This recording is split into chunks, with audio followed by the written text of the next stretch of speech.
बिस्मिल्लाहिर्रहमानिर्रहीम। तो आज हम लोग ओम लॉ को डिस्कस करने वाले हैं। ओम लॉ जॉर्ज सीमन ओम ने पेश किया था, जो कि जर्मन का फिजिक्स था। तो उसने ये लॉ पेश किया। तो अब तक के जितने भी इलेक्ट्रिकल के रिलेटेड सर्किट हम लोग डिस्कस कर चुके हैं, तो उसमें ये बात हमें क्लियर हो गई है कि जब भी किसी सर्किट के साथ बैटरी कनेक्ट कर दी जाती है, यानी उसके लिए पोटेंशियल डिफरेंस मुहैया कर दिया जाता है, तो उस सर्किट में से करंट फ्लो करना शुरू हो जाता है। कि लेट्स सपोज हमारे पास कोई भी एक सर्किट है, ये हमारे पास एक रेजिस्टेंस है। इसको जब भी हम लोग एक बैटरी से कनेक्ट करेंगे तो प्लस साइड से उसमें करंट फ्लो करना शुरू कर जाएगा। अब बात ये है कि ये करंट किस मिकदार का होगा जो फ्लो कर रहा होगा, तो इसके लिए हमारे पास ओम लॉ है। अब इस लॉ के मुताबिक जो करंट है वो डायरेक्टली प्रोपोर्शनल होगा अप्लाइड वोल्टेजेस के। जो करंट है वो डायरेक्टली प्रोपोर्शनल होगा पोटेंशियल डिफरेंस के अप्लाइड वोल्टेजेस के। यानी जितने ज़्यादा वोल्ट की ये बैटरी होगी उतना ज़्यादा उसमें से करंट फ्लो करेगा। अब यहाँ पर ये प्रोपोर्शनैलिटी की अलामत है, तो इसको ख़त्म करने के लिए हम लोग इक्वल का साइन तो लगा सकते हैं, लेकिन उसके साथ कोई ना कोई कांस्टेंट होगा। तो ये हो जाएगा V is equal to I R. अब यहाँ पर ये R है जो हमने बतौर कांस्टेंट ऑफ प्रोपोर्शनैलिटी यूज़ किया है। Constant of proportionality. तो ये बात हमने अभी तक डिस्कस की है कि जो करंट है वो वोल्टेजेस के डायरेक्टली प्रोपोर्शनल होगा। जितना पोटेंशियल डिफरेंस होगा उतना ही उसमें से करंट फ्लो करेगा। अब इस रिलेशन को जब मैथमेटिकल फॉर्म में लिखा तो प्रोपोर्शनल को ख़त्म करने के लिए इक्वल और उसके साथ एक कांस्टेंट लगाया। अब ये हमारे पास कांस्टेंट ऑफ प्रोपोर्शनैलिटी है। अब ये कांस्टेंट असल में रेजिस्टेंस को रिप्रेजेंट कर रहा है। अब रेजिस्टेंस क्या? रेजिस्टेंस करंट के फ्लो में रुकावट का नाम है। कि अब इस कंडक्टर में से जब करंट फ्लो करेगा, यानी फ्री इलेक्ट्रॉन्स मूव करेंगे, तो फ्री इलेक्ट्रॉन्स के रास्ते में जो भी रुकावट होगी उसका नाम रेजिस्टेंस है। अब अगर हम इसी फार्मूले को देखें, ये लेट्स सपोज हमारे पास इक्वेशन 1 है। अगर हम इससे रेजिस्टेंस की वैल्यू को ड्राइव करना चाहते हैं तो R हमारे पास इक्वल हो जाएगा V/I के। तो अब ये है हमारे पास रेजिस्टेंस की वैल्यू। अब इसमें ये हमारे पास पोटेंशियल डिफरेंस है जो कि वोल्ट में होगा, और ये हमारे पास करंट है जिसको एम्पेयर में मेजर करते हैं। तो अगर हम रेजिस्टेंस की बात करें तो रेजिस्टेंस की वैल्यू हमारे पास 1 तब होगी जब वोल्ट 1 हो और एम्पेयर 1 हो। तो हम डिफाइन कर सकते हैं कि जब किसी भी सर्किट में 1 एम्पेयर का करंट फ्लो करे, कब?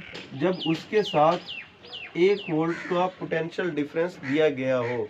जब किसी सर्किट में 1 वोल्ट का पोटेंशियल डिफरेंस दिया गया हो तब उसमें से 1 एम्पेयर करंट फ्लो करे, तो उस वक्त रेजिस्टेंस की वैल्यू 1 ओम होगी।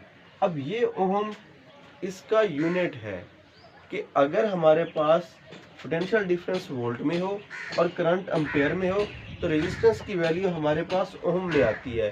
ओम का ये साइन है। 1 ओम तब आता है जब किसी सर्किट को 1 वोल्ट पोटेंशियल डिफरेंस दिया जाए और उसमें से 1 एम्पेयर करंट फ्लो कर जाए, तो उस वक्त जो रेजिस्टेंस की वैल्यू होगी वो हमारे पास 1 ओम होगी। अब इस लॉ के मुताबिक करंट डायरेक्टली प्रोपोर्शनल है पोटेंशियल डिफरेंस के। जितनी वैल्यू पोटेंशियल डिफरेंस की ज़्यादा उतना करंट ज़्यादा। तो इसमें R कांस्टेंट है जो उसकी रेजिस्टेंस है, जो फ्री इलेक्ट्रॉन्स के लिए रेजिस्टेंस है, जो करंट के लिए रेजिस्टेंस है, उसका यूनिट हमारे पास। अब अगर हम लोग डिवाइसेस की बात करें तो डिवाइसेस हमारे पास 2 तरह की बन जाती हैं। कुछ डिवाइसेस या कंडक्टर्स ऐसे हैं जो ओम लॉ को ओबे करते हैं, और कुछ ऐसे हैं जो ओम लॉ को ओबे नहीं करते। तो जो डिवाइसेस ओम लॉ को ओबे करती हैं उनको हम लोग ओहमिक डिवाइसेस कहते हैं।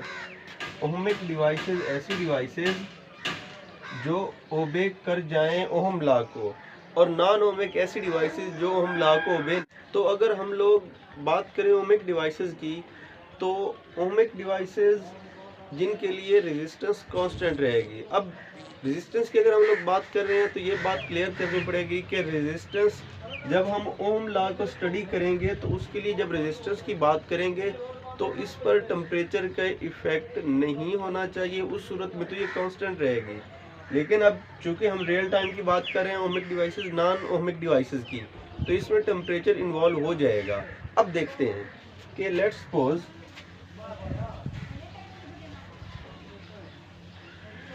लेट्स सपोज हम चेक करना चाहते हैं कि हमारी कोई भी डिवाइस ओहमिक है या नहीं है।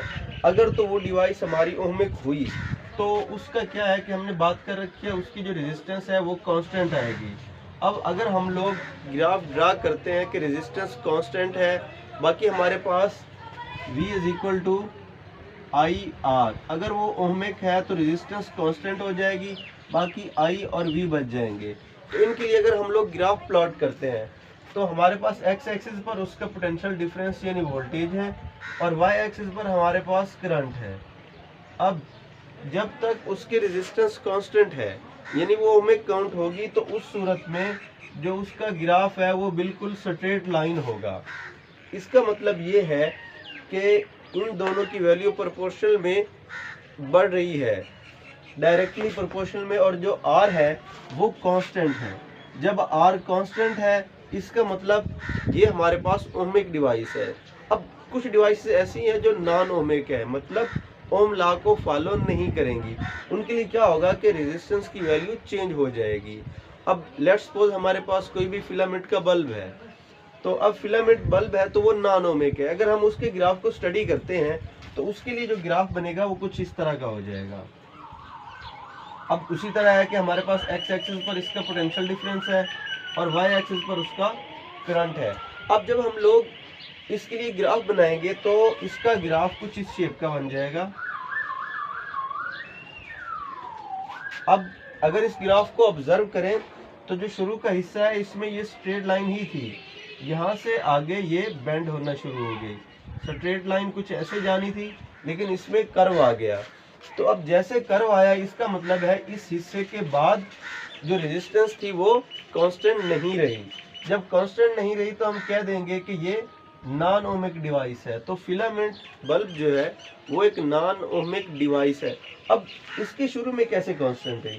जब शुरू में हम लोगों ने बल्ब के लिए स्विच ऑन किया, या हम यूँ कह सकते हैं उसमें से करंट फ्लो किया, तो जब करंट फ्लो कर रहा था तो उसका एक तो वक्त कम था और उस वक्त वो करंट कम फ्लो कर रहा था। अब जैसे जैसे वो करंट उसमें से फ्लो करता गया, फ्री इलेक्ट्रॉन्स फ्लो करते रहे, तो उसमें क्या हुआ कि उन्होंने मेटल के एटम से कुलयन की। उस सूरत में क्या हुआ, कुलयन करने से वाइब्रेशन क्रिएट हुई, उसका टेम्परेचर बढ़ता गया। अब जैसे ही टेम्परेचर बढ़ा तो उसके रेजिस्टेंस की वैल्यू चेंज हो गई। तो उसके रेजिस्टेंस की वैल्यू चेंज होने की वजह से वो डिवाइस नॉन ओहमिक हो गई। अब ये फिलामेंट बल्ब है जो स्टार्ट में ओहमिक शो कर रहा होता है, लेकिन थोड़ी ही देर के बाद वो नॉन ओहमिक हो जाता है। तो अब चूंकि ये नॉन ओहमिक हो गया तो हम कहेंगे कि जो फिलामेंट बल्ब है वो एक नॉन ओहमिक डिवाइस है। अब इसके अलावा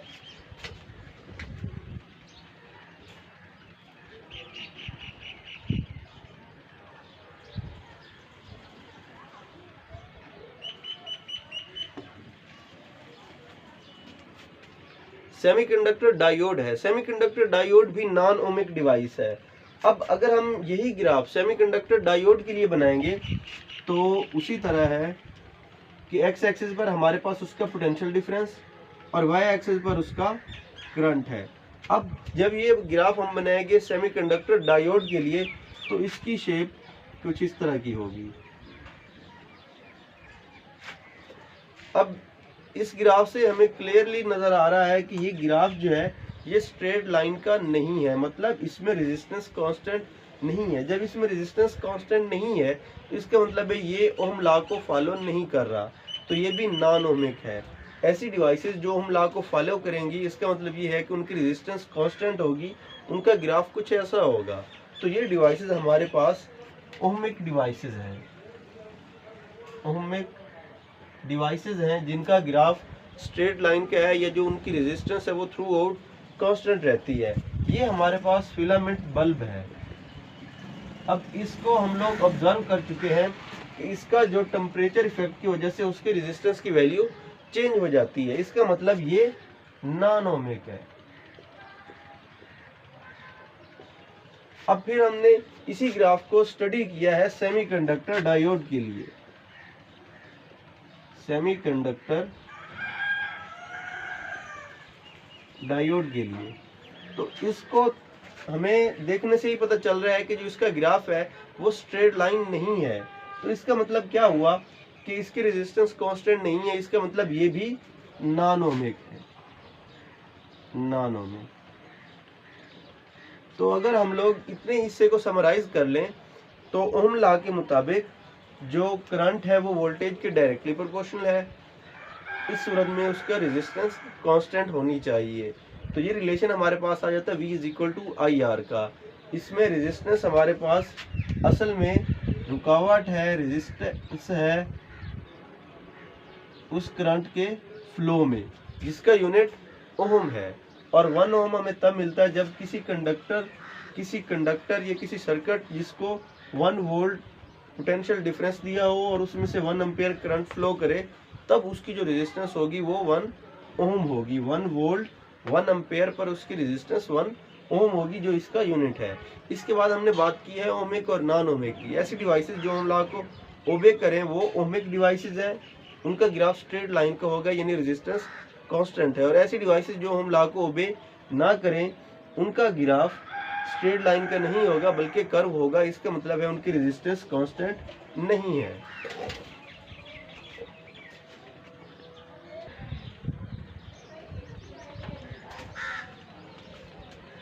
ओम लॉ को फर्दर इलेबोरेट करने के लिए एक रिव्यू करते हैं सीरीज और पैरेलल कॉम्बिनेशन रेजिस्टर का। तो सबसे पहले हम देखते हैं सीरीज कॉम्बिनेशन ऑफ रेजिस्टर के रेजिस्टर को हम लोग सीरीज में कैसे जोड़ते हैं। सीरीज कॉम्बिनेशन ऑफ रेजिस्टर, और इस पर हम लोग ओम लॉ को अप्लाई करेंगे। अब जब हम लोग सीरीज की बात करते हैं तो सीरीज में जब चीज़ें कनेक्ट की जाती हैं तो एक एंड से दूसरा एंड कनेक्ट करते जाते हैं तो सीरीज बन जाती है। यानी कि रेजिस्टर के एक एंड से दूसरे एंड टू एंड कनेक्शन जो होगा वो हमारे पास सीरीज कॉम्बिनेशन बन जाएगा। लेट्स सपोज कि ये हमारे पास रेजिस्टेंस 1 है, ये हमारे पास रेजिस्टेंस 2 है और ये हमारे पास रेजिस्टेंस 3 है। तो ये हमारे पास जी R1 R2 और R3 है। अब सीरीज कॉम्बिनेशन के लिए एंड टू एंड कनेक्ट कर देंगे, यानी इस एंड से इसको मिला देंगे और इस एंड से इसको मिला देंगे। तो ये हमारे पास सीरीज कॉम्बिनेशन बन गया और इसको हम लोग एक बैटरी से कनेक्ट कर देंगे। अब जैसे ही इसको बैटरी के साथ कनेक्ट करेंगे तो इसमें से करंट फ्लो कर जाएगा। अब सीरीज में जो करंट है वो सेम होता है, सीरीज में सेम करंट होगा और जो वोल्टेज है वो डिफरेंट हो जाएंगे, वो डिवाइड हो जाएंगे।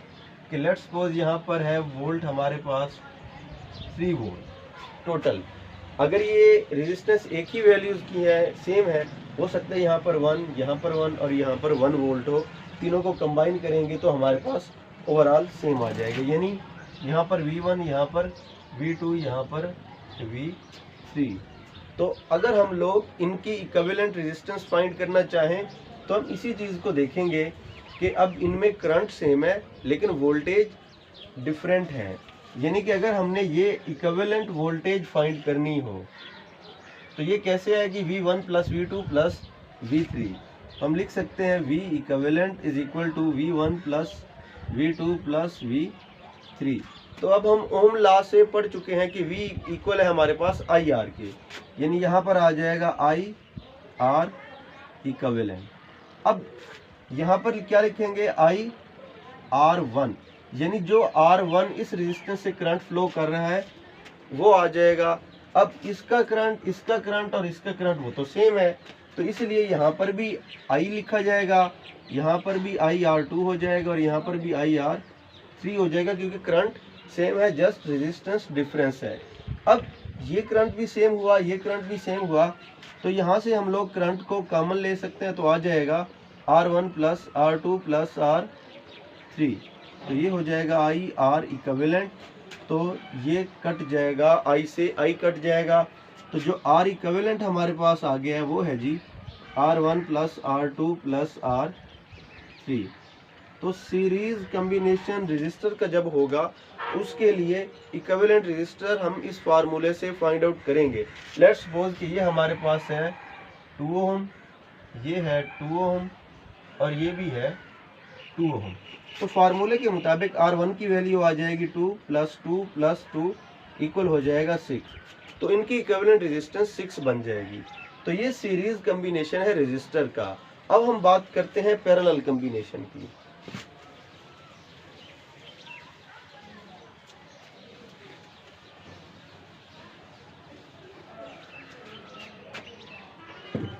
अब हम लोग बात करते हैं पैरेलल कॉम्बिनेशन। तो अभी हमने कहा है कि जो सीरीज कॉम्बिनेशन है, सीरीज में हमारे पास करंट की वैल्यू सेम होगी।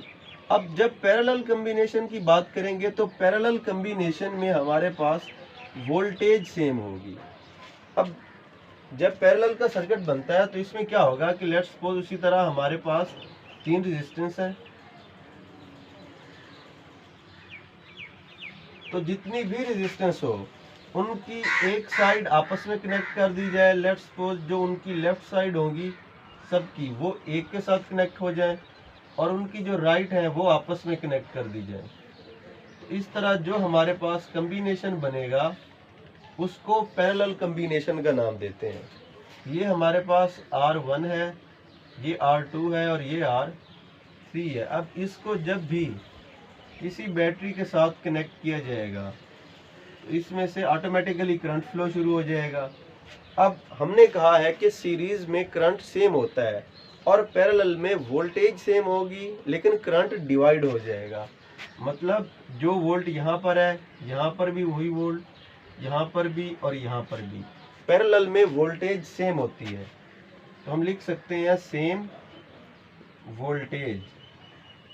लेकिन जो करंट होगा, जो करंट यहाँ से फ्लो करेगा, आई इक्विवेलेंट, जो टोटल करंट फ्लो कर रहा होगा वो यहाँ आकर तीनों में डिवाइड होगा। जब यहाँ से गुजरेगा तो I1 हो जाएगा, यहाँ से I2 और यहाँ से I3। तो पैरेलल में हमारे पास वोल्टेज सेम होगी, करंट डिवाइड हो जाएगा। तो अब अगर हम लोग इस पर ओम लॉ अप्लाई करें तो ओम लॉ के मुताबिक हमारे पास V = IR है।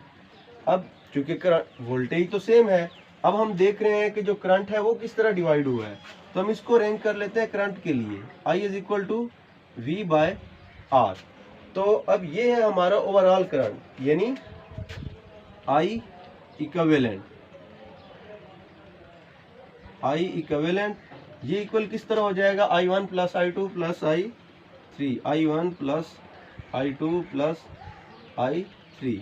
अब हम लोग इनकी वैल्यूज को पुट कर देते हैं कि लेट्स सपोज I हमारे पास है V/R, यानी V/R इक्विवेलेंट। तो I1 के लिए क्या लिखेंगे, वोल्टेज सेम है तो V/R1 + V/R2 + V/R3।